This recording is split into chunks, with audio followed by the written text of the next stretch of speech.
stillness of mind, beyond which I find myself unable to proceed farther. I have no thought of any kind, and there is an emptiness, a blankness. A mild light pervades, and I feel that it is myself bodiless. I have neither cognition nor vision of body and form. The experience lasts nearly half an hour and is pleasing. Would I be correct in concluding that all that was necessary to secure eternal happiness? Look at Bhagavan's answer. Maharshi says, this does not mean salvation. Such a condition is termed manolaya, or temporary stillness of thought. Manolaya means concentration, temporary arresting the movement of thoughts. As soon as this concentration ceases, thoughts, old and new, rush in as usual, and even though this temporary lulling of mind should last 1,000 years, it will never lead to total destruction of thoughts. Which is liberation from birth and death.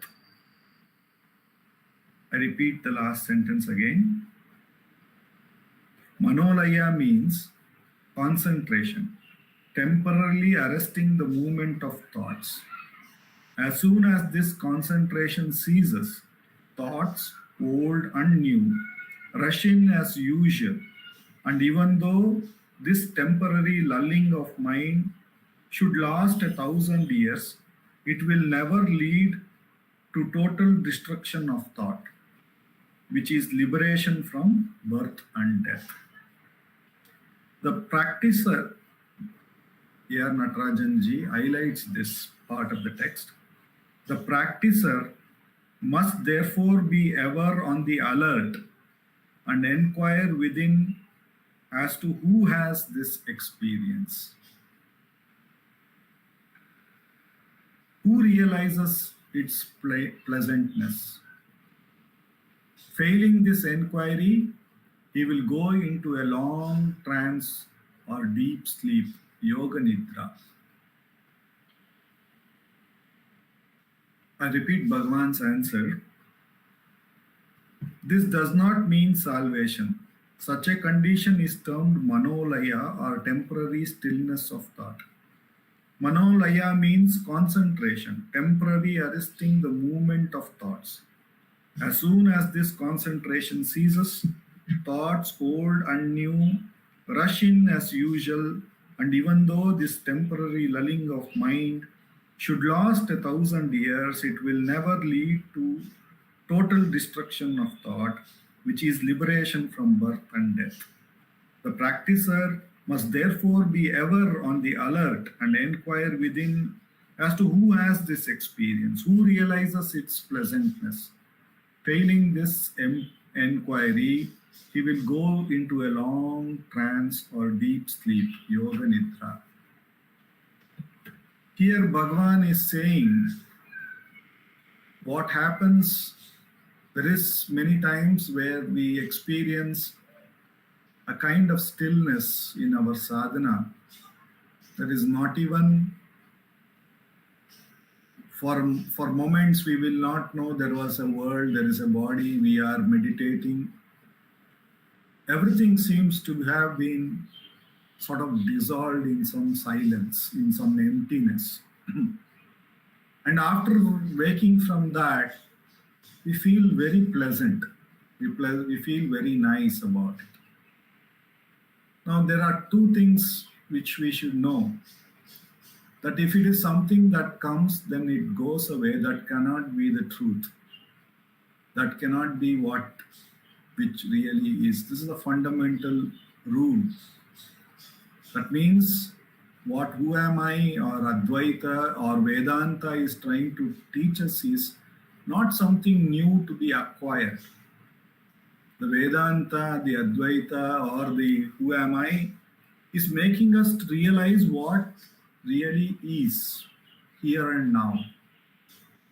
Whereas all these experiences that we have, whereas a stillness of mind, where there is no body perception, no world perception, is all Bhagavan is saying very beautifully here. It is because of a long standing practice of able to concentrate the mind on something which is to make it such one pointed that it is no more having attention to thoughts or anything. And in that, because there is nothing objective for it, it appears to be pleasant and it appears to be blank, and that is called Yoga Nidra, which is not really the realization. In Vedantic, the way this is explained is, there is the truth, which is like the sun, the chit, ever shining, no matter whether there is a thought or complete absence of a thought.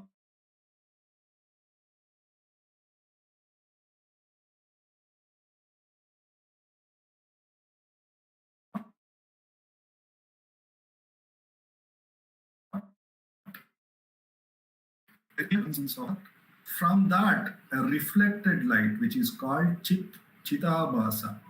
It is an abhasa. It is a reflected assumption sort of a thing, which is not real. This Chidabhasa is the guy or the one or is the entity which connects the chit to the object or to the jada. So this Chidabhasa here, yes, Chandrasekharji, I will just finish this and then I will take up your question.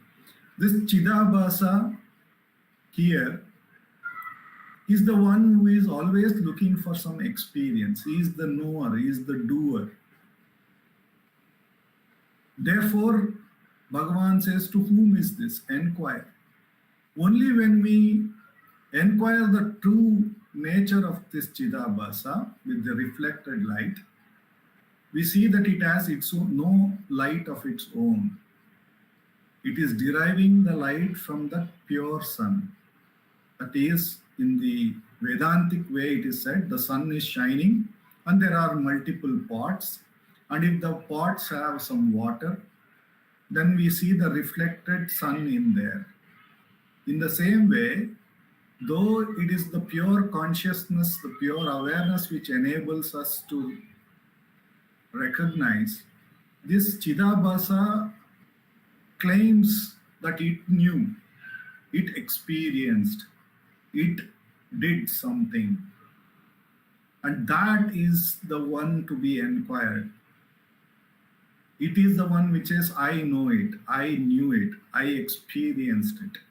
Therefore, Bhagavan will say, even here, when the gentleman or the lady here is saying, the person here is saying, there was the stillness, there was a thought-free state, then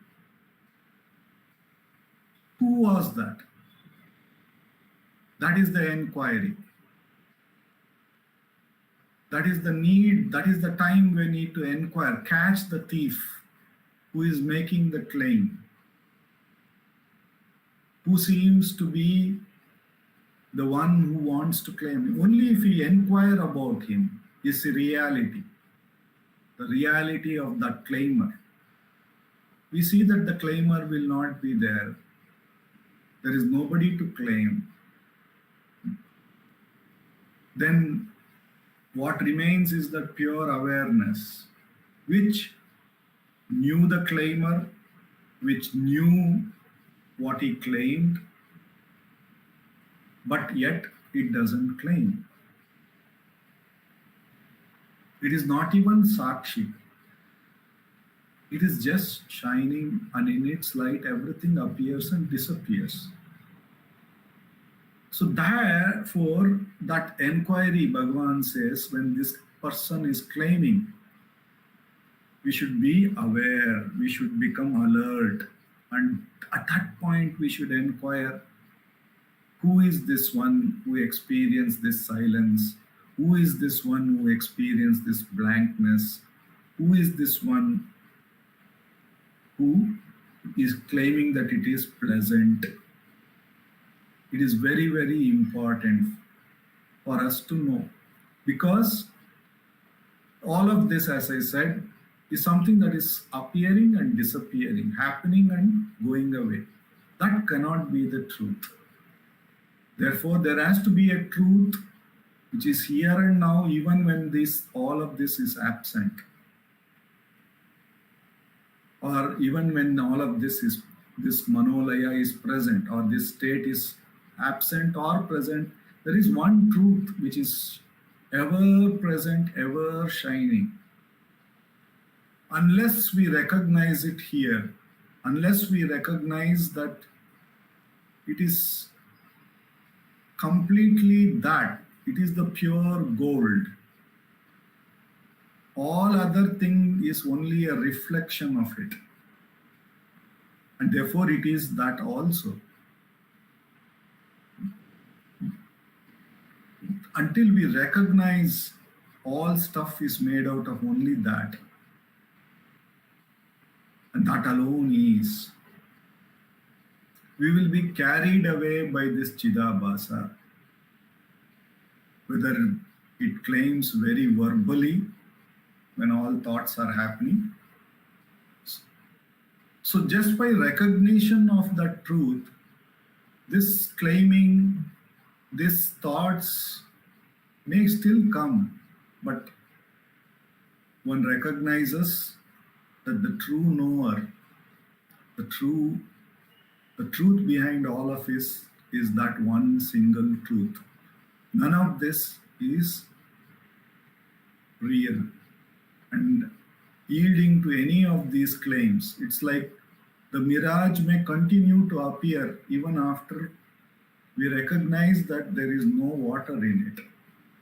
But one will be very clear, very, very clear, that imagined water which is appearing in the mirage is of no use. It will not quench the thirst. That means right now, what we rely on our intellect, what we rely on this Chidabhasa, this knower, this doer, this experiencer who wants to have something, and we are relying on him so strongly. We are counting on him every time we sit for a new session of enquiry or a new session of sadhana to have a new experience. We stop to rely on that. That means we recognize that it is just a mirage, not real. And the real, the ever-shining truth, ever-present truth, which is unchanged by anything that appears and disappears, we start to rely on it, which is nothing but the surrendering of this separate identity, the identity in the pot having its own reflection, which is not real. The sun alone is capable of shining. It has the real light of its own. Like that, there will be a realization, and there will be a complete surrender or negation of this separateness. It may continue to appear, but one would not get carried away by it. One would inquire, or until it becomes so natural that separateness never rises, one should continue to inquire. That is the remedy, to again and again turn to that truth. That is called Atmanishtha, or that is called Swatmananda Rasanubhuti Vivasham. To become Vivasha to that truth which alone is. So, with the abundant grace of Bhagavan, with which alone we have come to this direct path for the next 20 minutes. No matter how many thoughts appear, we should diligently inquire.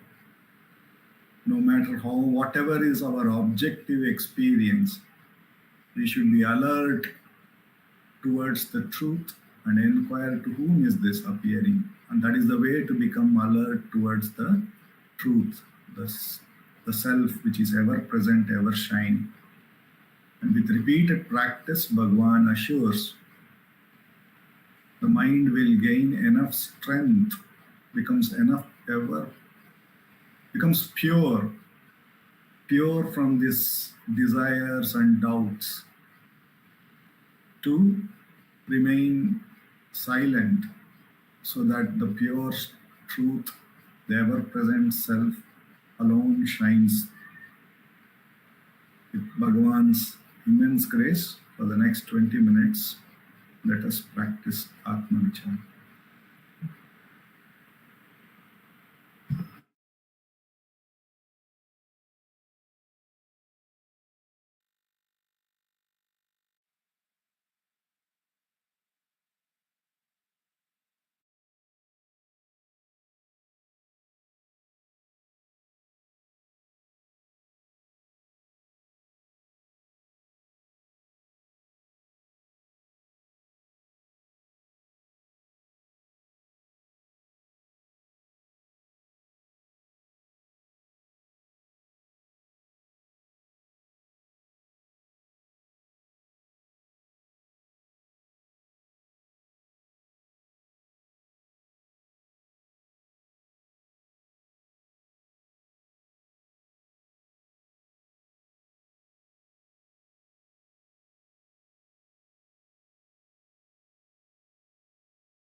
Namo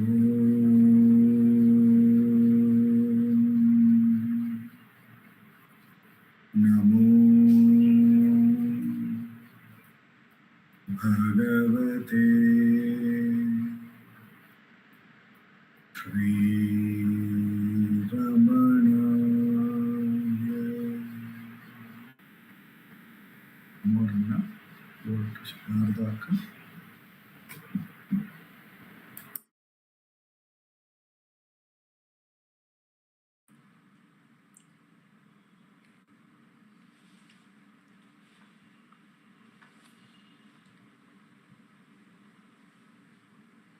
Namo Ramana. Prostrations to Ramana, shining as the self in all beings. By the immense grace of the self manifest as Ramana, we in this part of the satsang are meditating on verses of Ramana Gita, which is a compilation in 18 chapters of Bhagavan's answers to Ganapati, Muni and his disciples. Muni has compiled this like the Bhagavad Gita in 18 chapters, and we are meditating on chapter 12, the verses, which is Shakti Vicharaha. And Bhagavan Kapali had first asked Bhagavan about the difference between the Jivan Mukta and the Ajnani, and then he later on went to ask about the power, the Shakti, whether the self has Shakti or it is powerless. So Bhagavan has said that the two are actually inseparable. They are not different from each other, and that because this movement alone is taken to be real, one gets into delusion. Bhagavan has said that if the mind is merged in the source, then one sees that the power of Ishvara and Ishvara are not different from each other. The Sat is not different from the Chit. But Kapali goes on to ask, Kapalyuvacha Vyapara Ishvarasyayam Drishya Brahmanda Koti Krit Nitya Kimatava Nityo Bhagavan Vaktumarhati Nitya Kimatava Anityo Bhagavan Vaktumarhati. Kapali is asking the power by which this whole world is coming into existence or it is being seen, which is the activity of God. See, the creation, the sustenance and the destruction are seen to be an activity of God. So he is asking this question. Now, Bhagavan has already said that the Shakti, the self, has its own Shakti. The peace or the Sat has Chit, it has its own power. Now he wants to know whether that power is eternal or not. Nityaha kim athava anityo. Is the activity eternal? Is the activity real? Or is it anitya? So Bhagavan says, Bhagavanuvacha nijaya paraya shaktya chalannapyachalah paraha kevalam muni samvedyam rahasyamidamuttamam. Nijaya, in truth, paraya shaktya, that great power of the self,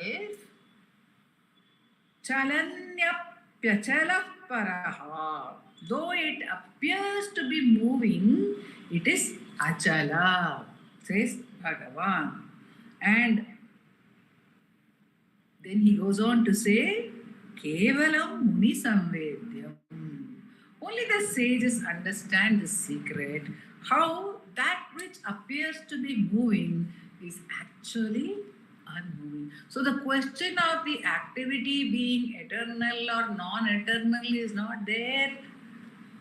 My dear child, he seems to be saying to Kapali because there is no movement. In fact, the movement itself is not there. Then where is the question of saying, is it eternal? Is it there? Is it not there? But it appears to be there, isn't it?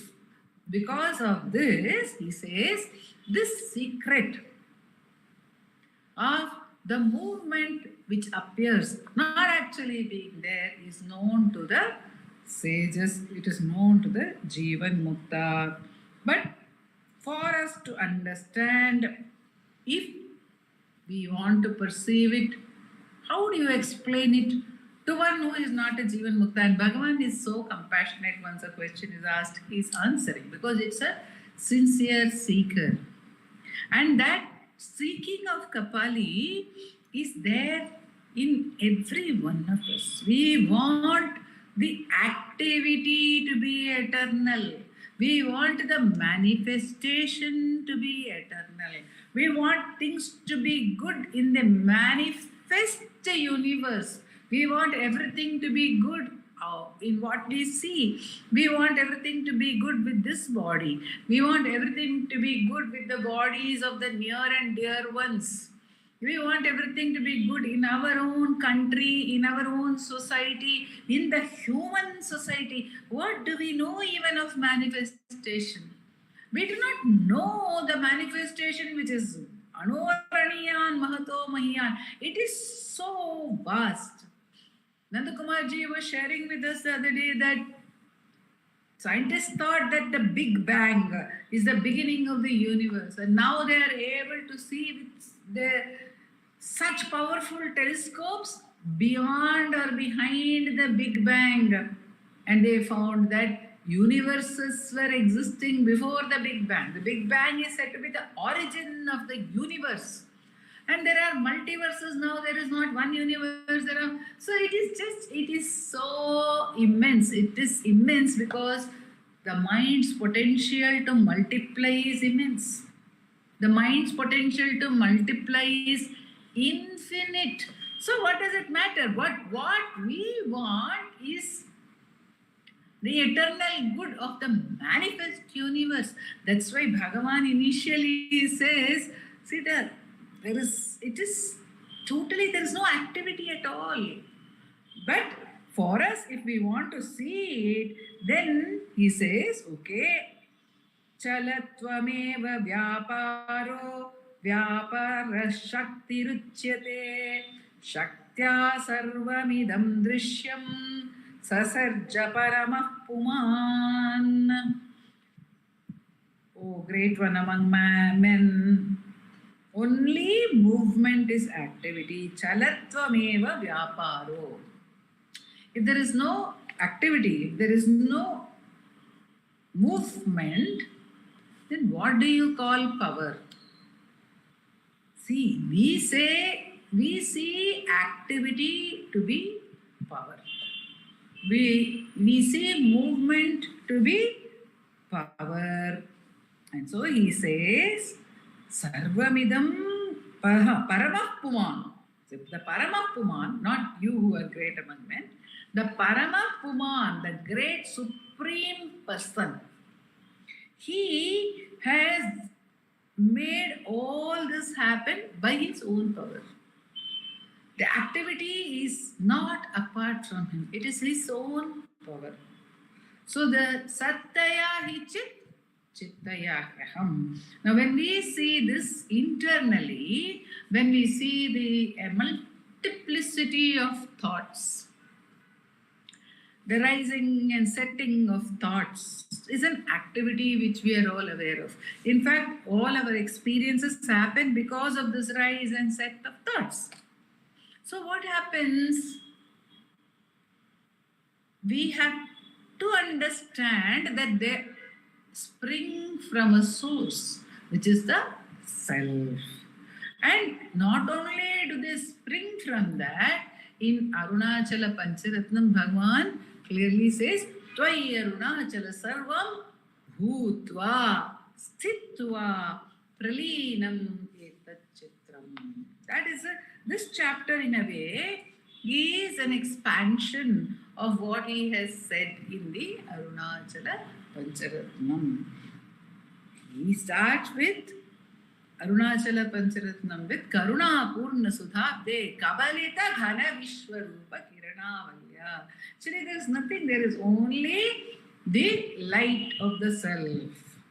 But I am saying, I see myself, I see you as the Supreme. Then, if that is the case, Tvai Arunachala Sarvam Bhutva Sthitva Pralina Netat Chitram. This entire world picture is happening, this activity is happening by that very power of the self, says Bhagavan. Vyaparastu pravrittischa nivrittiriti cha dvidha nivrittistha yatra sarvam atmaiva bhutiti shrutihi. So, pravritti and nivritti. Atmaiva abhut iti shrutihi. Nivritti. Pravritti is creation. Nivritti is subsidence, destruction. Then when the thought rises, it is pravritti. When the thought subsides, it is nivritti. The world is created when the mind arises, says Bhagavan. In Ulladanakudu, he says, with the rising of the mind, the world arises. So that is pravritti. And when it moves back into the source, it is nivritti.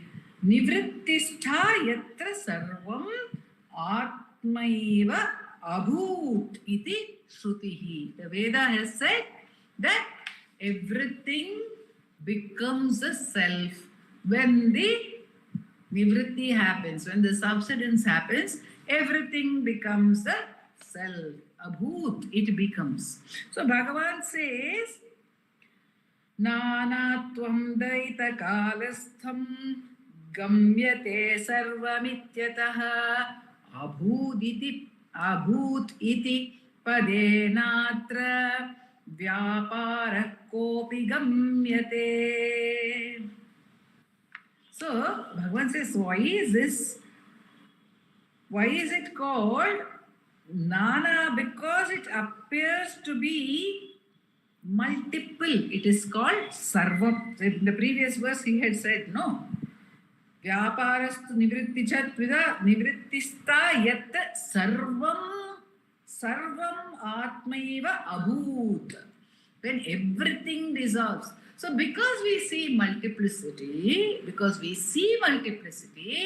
word sarvam is given, and the fact that it gets back, abhut, everything becomes the self, implies that there is some activity. That activity, it actually, there is nothing to become. What Bhagavan is saying is, these are words. These words are giving us the impression that there is something which is acting, which is moving. There is a multiplicity which is seen. All these appearances are there. Therefore, the Vedas say all this, because I see multiplicity, the Veda says all this multiplicity will merge back into the self. Because I see a rising, the Vedas say, the scriptures say, the great ones say, all this will merge back into the self as if there is some activity. So what Bhagavan is implying over here is, in fact, there is no rising, there is no setting. The self alone is. All this is a mere appearance. The entire activity is a mere appearance. But if we posit an activity, if we posit a world, then the great ones, the Vedas, the scriptures tell us all this rises from the self alone. By the very power of the self, it rises. By the very power of the self, it says. See, when we do self-enquiry, initially Bhagavan asks us to ask us ourselves, for whom are these thoughts? Then we say, oh, these thoughts are for me. Then he says, ask, who am I? So when we gradually start asking ourselves, who am I? We understand that the body is not I, the breath is not I, and the thoughts are also not I. And I am not dependent on thoughts, because in deep sleep there are no thoughts. So when I recognize that, so if there are no thoughts and I exist, I cannot be a thinker. Am I a thinker? Am I dependent on any one of these things? They are not I. None of these things are I. Then who am I? When I realize that, when I go down, then deeper and deeper when we go, the question comes, is there something like I? If I am not the thinker also, if I am not the experiencer also, is there some entity called I? That's why Bhagavan says, Naiva Manasam Marga Arjavat. Then one realizes that only the self is. So all this tamasha, all this play of I rising first, then after the I rises, the world rises, then the world sets, then the I sets back into the self. Where is all this happening? Is this all there at all? So it is not there at all. But since it appears to be, then we have this duty. So long as we believe that I have woken up in the morning, as long as we believe that I have woken up in the morning, it becomes my duty to hold the self so long as I am awake. To keep getting back to the self as long as I am awake. Because I have believed that I, Sarada, have woken up. So I must keep getting back to the self. When at one point this entire thing will merge back into the self. Therefore, this activity is posited. Since Sarvam refers to the many seen during dualistic vision, and Abhut means the activity and the expression where the self itself, it's given Nanatvam gamyate sarvamityataha abhuditi pade natra. Where does it all go back? It all goes back to the Atma. That was a statement, no? Bhagavan said, Nivrittista yatra sarva atmaiva abhut. So those three words Bhagavan is explaining. Sarvam, abhut becomes what? Atmaiva. Atmaiveti. Atmaiveti vinirdeshat visheshanam samam tata atmanyevopasamharam tajjatanam prakirtitaham. So the everything, the word Atman means the self itself. So everything has to arise only from the self, everything has to only subside to the self. This statement is given to us as long as there is a dualistic vision to become the strength for our sadhana to get back and abide in the source. Om Namo Bhagavate Shri Ramanaya.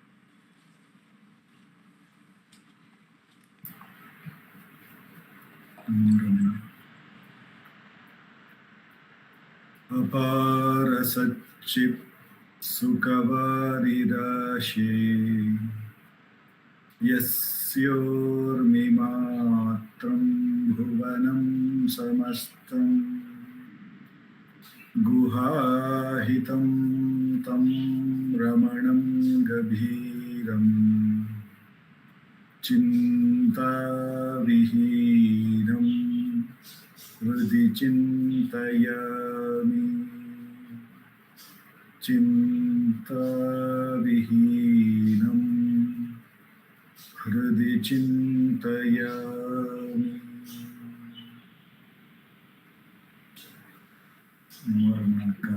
Namo Ramana, Dileep. Thank you.